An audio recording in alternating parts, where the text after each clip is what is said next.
Alright, so it is officially 2026, and if you're a Nintendo fan, your wallet is probably already sweating. We are being very honest today. No kidding, the Nintendo Switch 2 library for this year is absolutely stacked with actual, heavy-hitting AAA games. We're moving past the tech demo phase and straight into the era where third-party giants and Nintendo's biggest icons are actually showing what this hardware can do. But first, Danny is going to tell you about today's sponsor. Thanks to Tokyo Scramble for sponsoring this video. Tokyo Scramble blends stealth, strategy, and combat into one intense survival experience. You'll sneak past enemies by staying out of sight, use apps to distract and outsmart them, and strike back by anticipating their attacks at just the right moment. The real tension comes from its sensory-driven gameplay. Enemies react to sight and sound, so timing is everything. You'll also manage Anne's heart rate and carefully choose when to act. The controls are simple, but surviving requires focus and quick thinking. There's also a compelling teen drama told through text messages, following 4 friends and their dreams for the future. Each episode features diverse environments and unique musical themes for new enemies. And with Nintendo Switch 2's Game Share, one copy supports up to 4 players. Instead of separate characters, you split the controls to help Anne reach safety together. It even supports Switch 1 co-op, as long as the host is on a Switch 2. Check out the link in description for more info.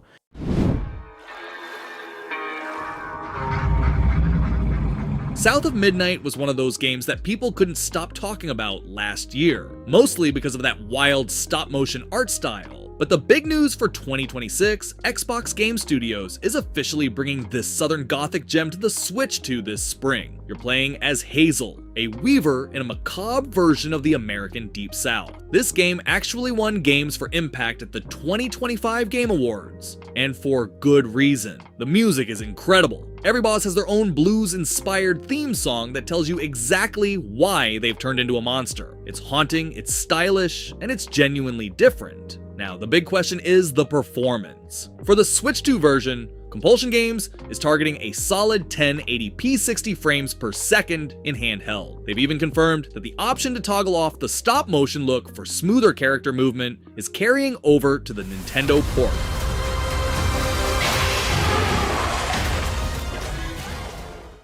The year is 1937.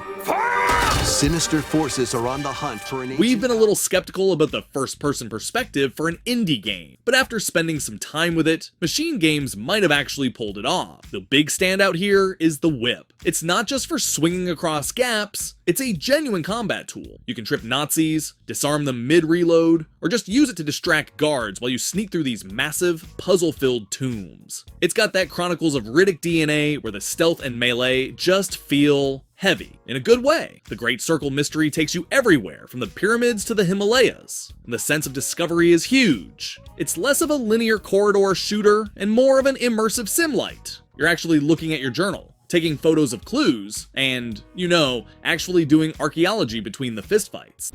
Faulty coffee machine.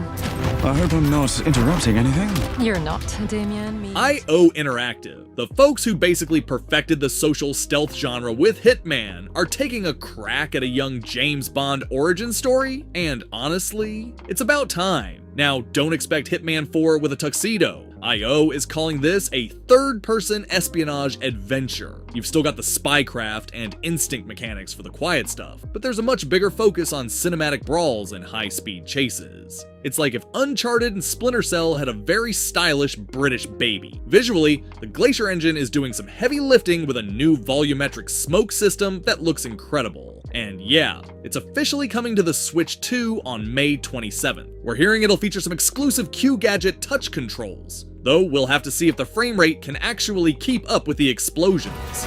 Any sage advice? Play nice. Always.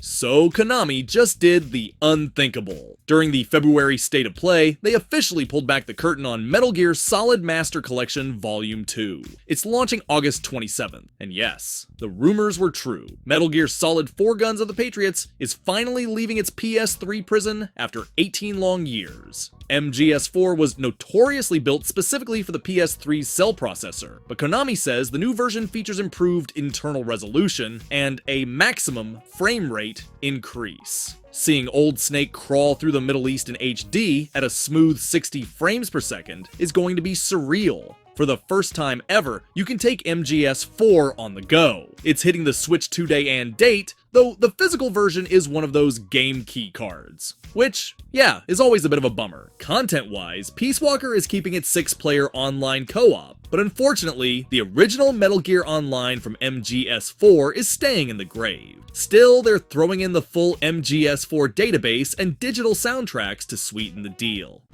Vast landscape of Cyrodiil in the Elder Scrolls IV Oblivion Remastered. The Elder Scrolls IV Oblivion Remastered is officially making its way to the Nintendo Switch 2, and honestly, it's kind of a big deal. We've been hearing rumors about this hybrid remaster, but seeing it actually running on a handheld is another thing entirely. The big draw here is obviously the portability. Being able to jump into the Shivering Isles or get harassed by the adoring fan while you're on the bus is the dream, and thankfully, those infamous potato faces have been completely overhauled. They actually look like human beings now mostly. It's the full experience. Every DLC included, and it's arguably the best way to play a classic RPG on the go. But what do you think? Are you ready to close some Oblivion gates again? Now, before we jump straight into the next game, I've got a quick channel update for you all. I am officially back. I'm here for good this time, but we're going to be changing things up slightly. Moving forward, we'll be posting a bit less frequently than we used to, focusing on quality over quantity to make sure every video hits the mark. So if you haven't joined the family yet, hit that subscribe button right now. It's the best way to stay in the loop. And if you want to support what we're doing here, please drop a like and share this video around. It honestly helps the channel more than you know. Alright, enough of the housekeeping. Let's get into the next game.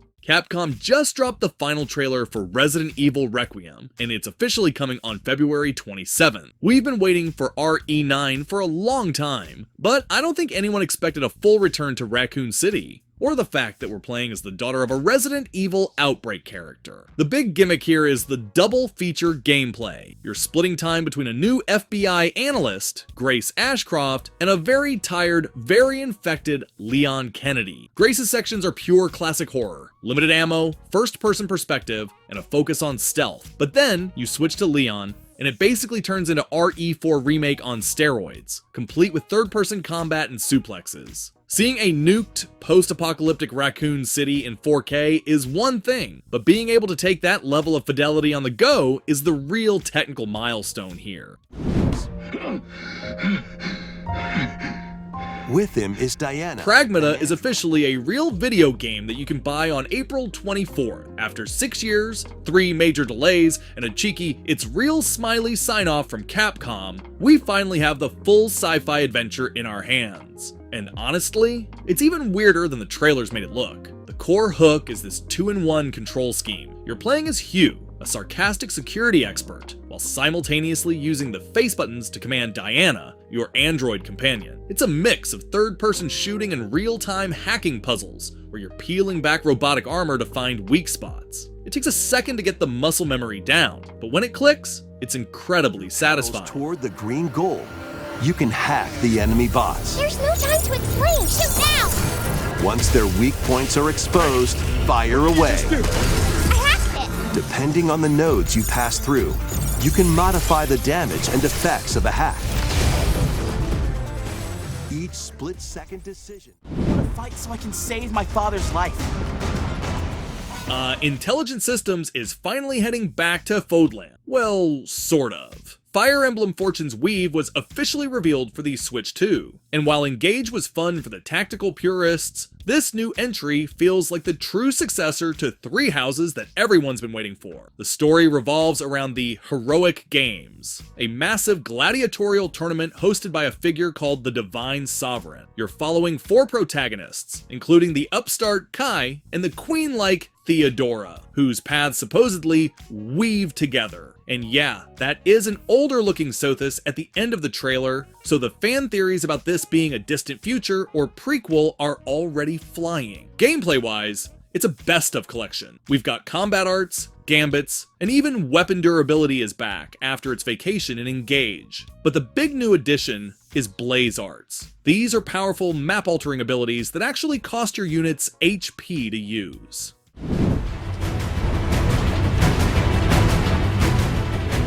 So we've had some time to really sit with FF7 Rebirth, and honestly, Square Enix didn't just move the goalposts, they built a whole new stadium. If Remake was the appetizer, this is the 12-course meal that you're probably going to be eating for the next 80 hours. The big shift here is the scale, leaving Midgar for the massive, seamless regions like the Grasslands or Junon feels incredible. And look, the Ubisoft-style towers are there, sure, but the way the world building ties into the side content actually makes it feel worth doing. Plus, the Chocobo traversal, genuinely fun. Combat-wise, the new synergy skills are the real MVP. It adds a layer of Chrono Trigger-style team-up attacks that keep the ATB system feeling fresh. It's flashy, it's tactical, and seeing Cloud and Tifa pull off a dual strike never really gets old. This is becoming the most important mission in Adamus history. We've been waiting for a story title that actually respects our time. And Time Stranger? Well, it's literally about time. But is this a chrono-triggered masterpiece, or are we just spinning our gears? The core loop is classic Digimon story, meaning you're still degenerating your monsters to hit those stat caps, but the temporal shift mechanic is the real spice. You're hopping between the digital world's past and future to solve puzzles. It's basically Cyber Sleuth meets Interstellar, and surprisingly, it actually requires more than 2 brain cells to navigate. Visually, it's a glow-up. The neon-soaked environments look incredible, and the Stranger Burst combat animations are honestly chef's kiss. It's too dangerous to remain in your current location. Get out of there! No matter what happens or where you go, just make sure you come back. If you're dealing with rests on your shoulders, and you sat yourself down right in front of an assassin. Are you out of Monster Hunter Stories. 3 Twisted Reflection is finally soaring into view, and Capcom isn't playing it safe anymore. Gone is the Saturday morning cartoon vibe of the first 2 games. We're getting a much darker, almost Fire Emblem-style war story involving twin Rathalos hatching from a single egg, which in this world is basically a sign of the apocalypse. The big gameplay hook this time is habitat restoration. You're basically playing environmentalist, cleaning up areas to attract different monsties. And for the fans who missed it, element swapping is back. You can actually raise a fire-breathing Tigrex or a water-based Rathalos again, and they'll change color to match. It adds a level of min-maxing the previous game was sorely lacking. Monster came to this land. No, it would be more fitting to call it a force of nature. This is it.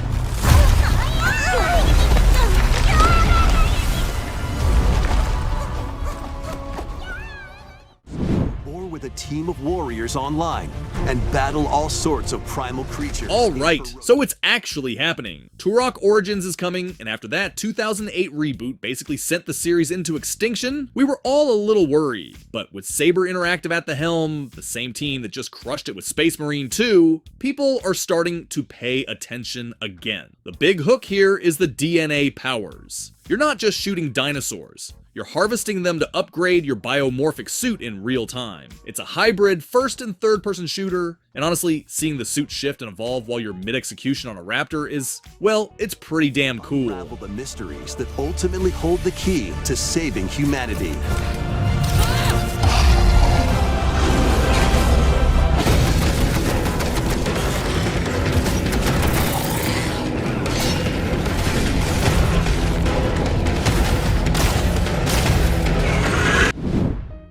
So Pilgor is back, and this time she's headbutting her way onto the Nintendo Switch 2. Coffee Stain just confirmed the port for April 1st. And yeah, the date is a bit suspicious, but it's looking like the definitive way to play this on the go. If you've been out of the loop, this isn't just the base game anymore. We've had the multiverse of nonsense and the brand new Badlands Furry Road expansion, which basically turns San Angora into a motorized wasteland. It's got car combat, base building, and a whole lot of Mad Max parodies that honestly shouldn't work as well as they do. Look, it's Goat Simulator. You either love the absolute madness or you don't. But with all the DLC packed in and the portability of the new Switch, it's an easy recommendation. Nothing like you. Sin is for the weak. The powerful care Tales of Arise, the game that basically revitalized the entire series back in 2021, is officially coming to the Switch 2. And it's not just a port. We're getting the Beyond the Dawn edition, which packs in the massive story expansion right out of the gate. The big question is performance, right? On the original Switch, this would have been a blurry mess. But on the Switch 2, it's looking surprisingly sharp. We're seeing those Unreal Engine 4 atmospheric shader visuals actually holding up at a stable frame rate. It's easily one of the best looking anime-style RPGs you can play on a handheld, period. Content-wise, you're looking at about 60 to 80 hours of gameplay. You get the base journey of Alphen and Cheyenne, plus the Beyond the Dawn epilogue, which adds another 20 hours focused on a new character, Nazamil. That's why I'm still here. And I won't let you take them away!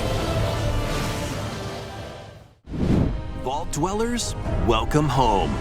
Fallout 4 Anniversary Bethesda is back at it again. Just when you thought you'd escaped the Commonwealth, Fallout 4 Anniversary Edition is here to mark over a decade of radiation in Preston Garvey's endless settlement requests. But with the Fallout TV show hype still lingering, is this a must-buy or just a shiny coat of paint? The big draw here is the official Project Beauty integration. Bethesda actually worked with some top-tier modders to bake high-res textures and volumetric lighting directly into the engine. On the Switch 2 and the big consoles, we're seeing a rock-solid 60 frames per second with ultra draw distances that finally make the Boston skyline look, well, less like a blurry mess. Content-wise, you're getting all the DLC plus a massive Lucy and Maximus questline that ties directly into the Amazon series. They've even overhauled the settlement system, it's much less clunky now, and you can actually scrap those annoying pre-war houses that used to be permanent fixtures. What do you say?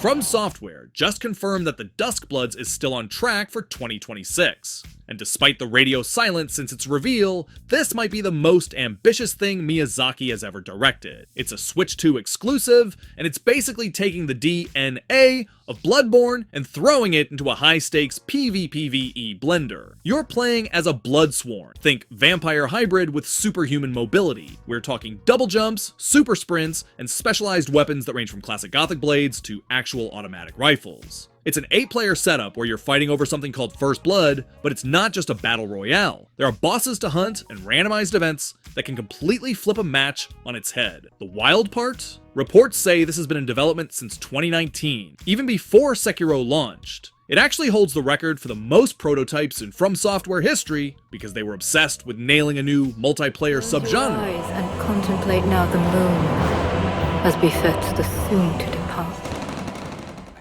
On that mission ever returned.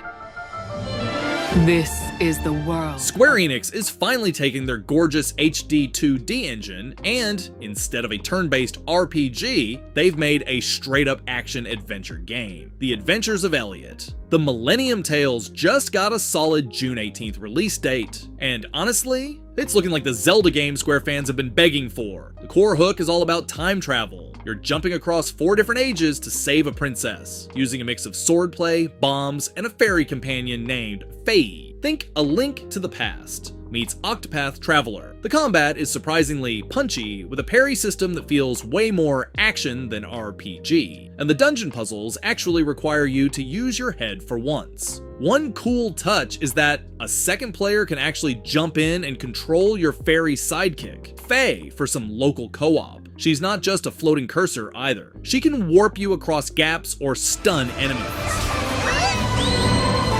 Let me bestow unto you these words. It turns out Squanch Games wasn't kidding about going bigger. The Bounty Hunter is back, but this time you're an outlaw taking on a literal big pharma conspiracy that wants to turn humans into prescription meds. Yeah, it's still weird. The headline feature here is the skateboard. It basically replaces your sprint button and turns the game into a first-person skater. You're grinding rails, pulling kickflips, and using the board as a projectile while blasting aliens. It's got this weird sunset overdrive energy that makes the combat feel way faster and more vertical than the first game. The Gatlians are back too, with new voices like Ralph Ineson and Tim Robinson joining the mix. They've added more dialogue choices this time, so you can actually talk back to your guns. Technically, it's a bit of a beast. It's running on Unreal Engine 5, so while it looks incredible, Digital Foundry has already pointed out some stuttering issues on the base consoles.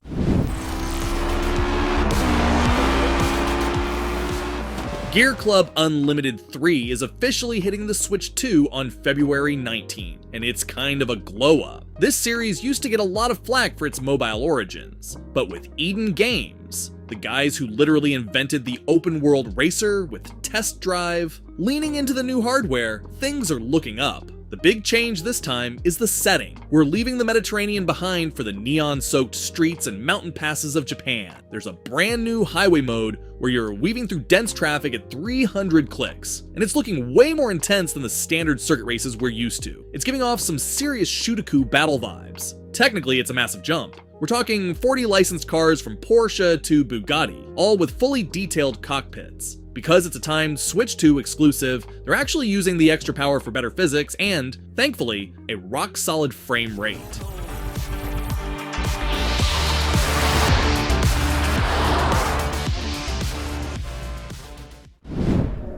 There was a village here that disappeared during a festival. And alright, so if you're a fan of survival horror, March 12th is a date you need to circle. Koei Tecmo and Team Ninja are finally dropping the Fatal Frame 2 Crimson Butterfly remake. This isn't just a remaster, it's a ground-up overhaul of what many people consider the peak of Japanese horror. Now, look, the big draw here is how it handles light and shadow on the Switch 2. They've moved to a modern third-person, over-the-shoulder camera, but they've kept that claustrophobic atmosphere perfectly. The new Crimson Malice state for ghosts makes them faster and more aggressive. And honestly, seeing those butterflies in HD is genuinely haunting.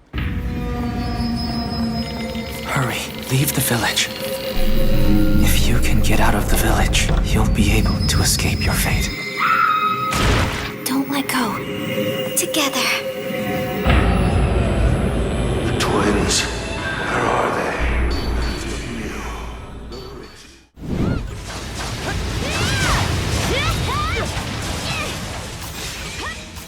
YSX Proud Nordics is finally heading west on February 20th, and if you're getting Atlas vibes from this, yeah, you aren't alone. It's an expanded version of a game that only just came out, but since it's hitting the Switch 2 with a massive technical boost, it's actually worth a look. The big news here is the performance. On the original Switch, YSX could be a bit of a blurry mess, but the Proud Nordics edition on Switch 2 is reportedly hitting a rock-solid 60 frames per second, with a 120 frames per second performance mode for those with the right display. It's easily the smoothest Adel Kristen has ever looked. Gameplay-wise, you're getting the new Oland Island storyline, tougher bosses, and a timed challenge dungeon called Muspel. They've even added new Mana actions, like Mana Hold, to make the exploration feel a bit more interactive. The dual combat system where you control Adol and Karya simultaneously is still the star here. It's punchy, fast, and feels great.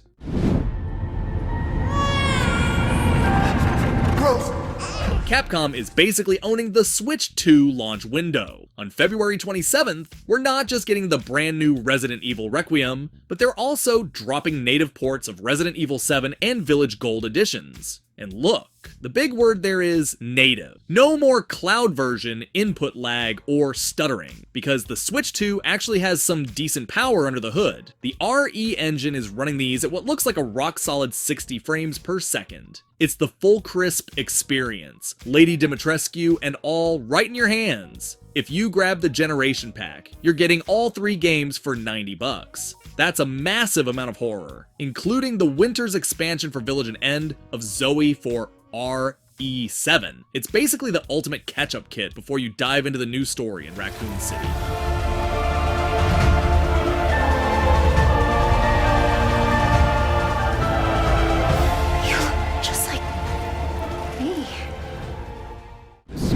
shall burn crimson, lighted by wrathful flames of the gods. It turns out Cygames wasn't actually done with Granblue Fantasy Relink. In a massive curveball during the last Nintendo Direct, they announced Endless Ragnarok, a huge expansion that's not only hitting PC and PlayStation this July, but is officially serving as the series debut on the Switch 2. This is basically the G-rank treatment. We're getting 4 new playable fan favorites like Beatrix and Eustace, plus a brand new story arc involving the Ragnalia. But the real game changer, the Conflux. It's a dedicated solo roguelite mode that looks like it's going to add hundreds of hours of replayability for the single-player crowd. They've even added a new summon mechanic to spice up the combat, and, thankfully, full crossplay is finally here. If you're grabbing it on Switch 2, you also get exclusive local wireless co-op, which is perfect for that Monster Hunter style everyone on the couch vibe that the original was clearly built for.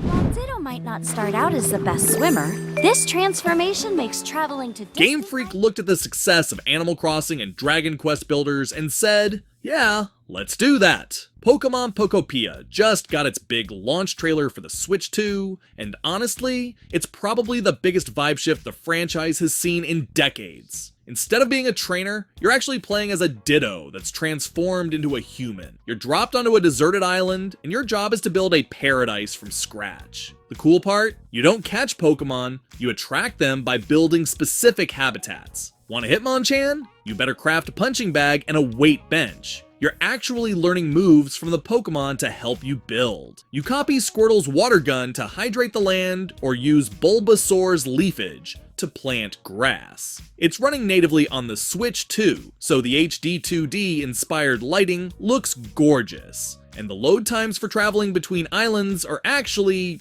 well, they're fast, finally. to complete particularly important requests.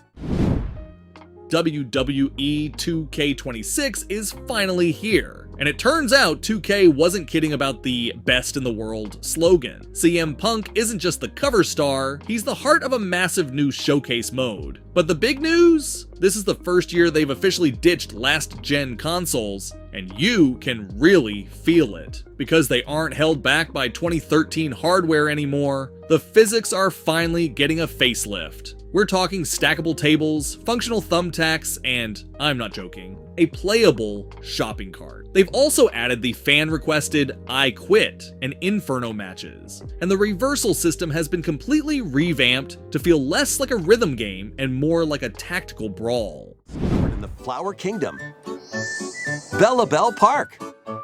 Here, Super Mario Bros. Wonder was easily the most inventive 2D Mario in years. But now that the Nintendo Switch 2 edition is dropping on March 26th, we have to ask, is Nintendo just double dipping? Or is there actually enough new stuff here to justify coming back to the Flower Kingdom? The headline here is the Meetup in Bella Bell Park expansion. It's a massive new world that acts like a multiplayer hub, packed with over 20 new attractions and challenge courses. But the real game changer? Rosalina is finally playable. She's joining the main roster along with a new Co-Star Luma Assist mode that lets a second player fly around and help out without taking damage. Perfect for younger siblings. Technically, it's exactly what you'd expect. We're seeing a jump to a crisp 4K resolution docked and a much more stable 60 frames per second that makes those wonder effects pop. Before you reach the goal.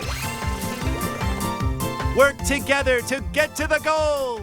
Place donut block.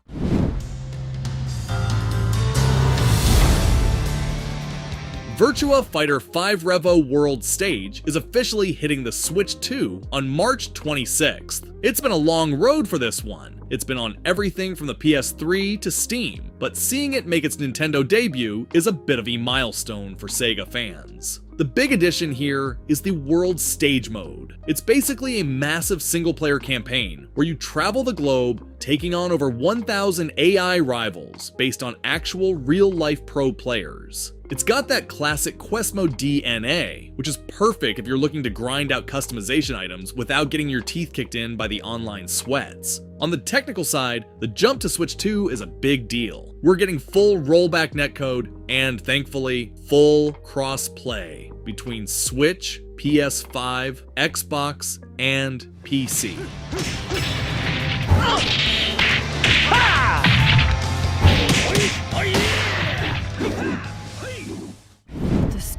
would be the worst thing to hit Caledon.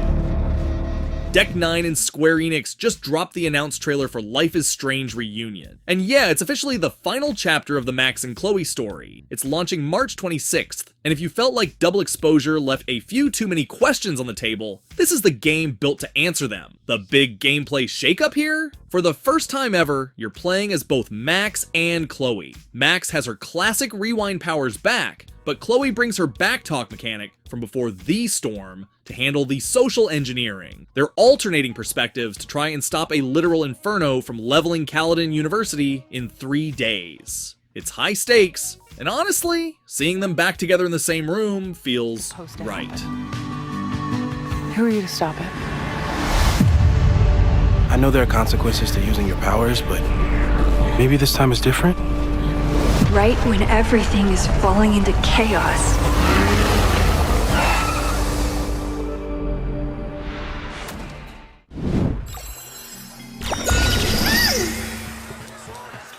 Warframe has been a technical miracle on the original Switch for years. But let's be real, the 30 frames per second cap and pixel crawl resolution were starting to show their age. But with the native Switch 2 version dropping later this Q1, Digital Extremes is finally taking the training wheels off. We're talking a locked 1080p at 60 frames per second in both docked and handheld modes. No more dynamic resolution scaling making your Warframe look like a blurry thumb. It's also packing DLSS support and significantly faster load times, meaning you're actually getting into missions at the same speed as your PC and PS5 squad mates. No more awkward waiting at the loading screen.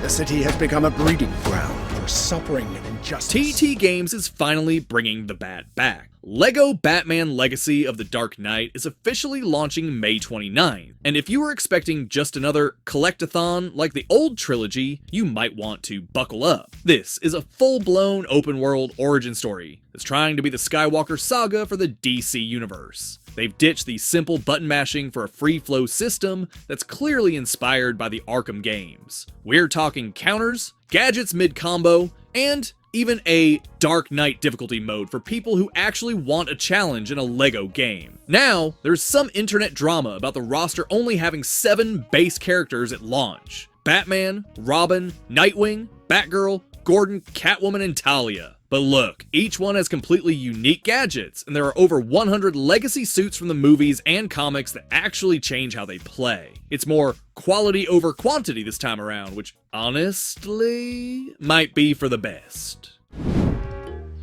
We found it right away. Alright, so Yoshi is finally back in a solo adventure, and it's about as Nintendo as it gets. Yoshi and the Mysterious Book is hitting the Switch 2 this spring, and if you thought the yarn and cardboard phases were charming, you're gonna want to see this stop-motion sketchbook style in action. It's easily the most distinct looking game in the series since the N64. The setup is simple. A sentient book named Mr. E falls from the sky, and you have to jump into its pages to help it remember all the creatures inside. This isn't just for show either. Instead of just eating enemies, you're actually studying them. Once you learn a creature, it can ride on your back, giving you new powers like floating in bubbles or surfing over waves on a snail shell. Now, let's talk about that animation. Nintendo is actually using a lower frame rate for Yoshi's movements to sell that hand-drawn stop-motion feel. It looks stunning on the new hardware, especially with the painterly textures, but it might take a minute for your brain to adjust if you're used to the ultra-smooth 60 frames per second of Mario Wonder. I'll take over.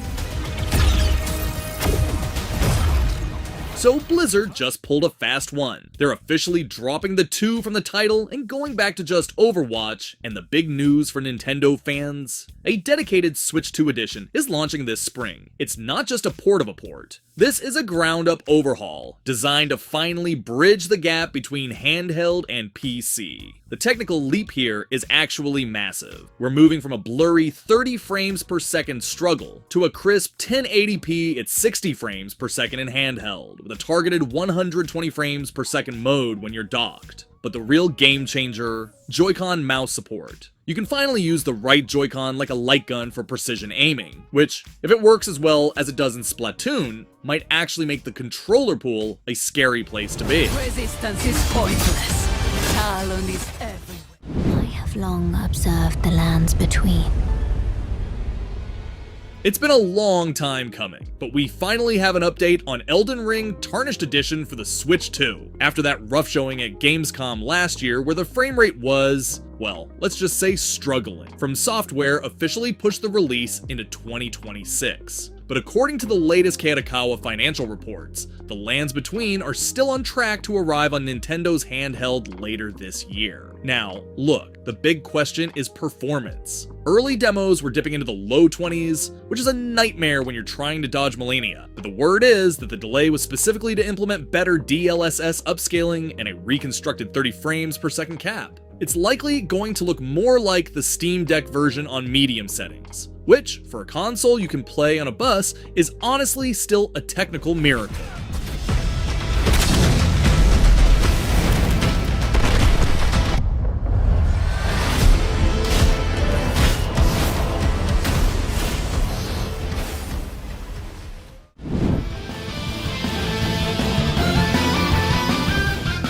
Bandai Namco is keeping the remaster project train rolling. Tales of Berseria Remastered is officially dropping on February 27th. This is probably the darkest, most anti-hero story the series has ever told, and seeing it finally escape the PS4 era for the Switch 2 is a bigger deal than it looks. Now, the standard Switch version is confirmed to be locked at 30 frames per second, but if you're playing on the Switch 2, we're hearing reports of a day one performance patch that targets a buttery, smooth 60 frames per second. They've also packed in some much needed quality of life tweaks. We're talking 1.2 times faster movement speed, an autosave function, and the ability to turn off enemy encounters entirely if you just want to focus on the story. If I'm not the one steering the ship, then I'm not truly alive. I won't let anyone trample their creeds. Even you!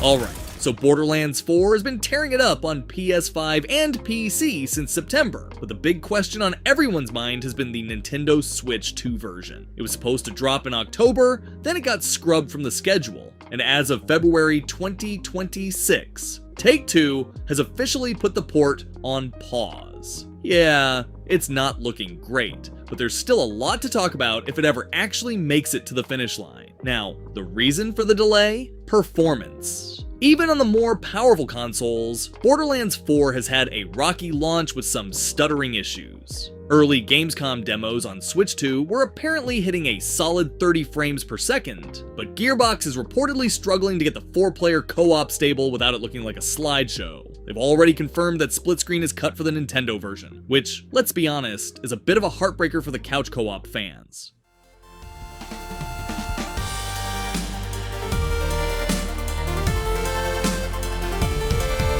Okay everyone, thanks so much for watching. If you liked that video, please leave a like and subscribe, and ring the bell if you want to get notified when we release new content. We hope to see you in the next video.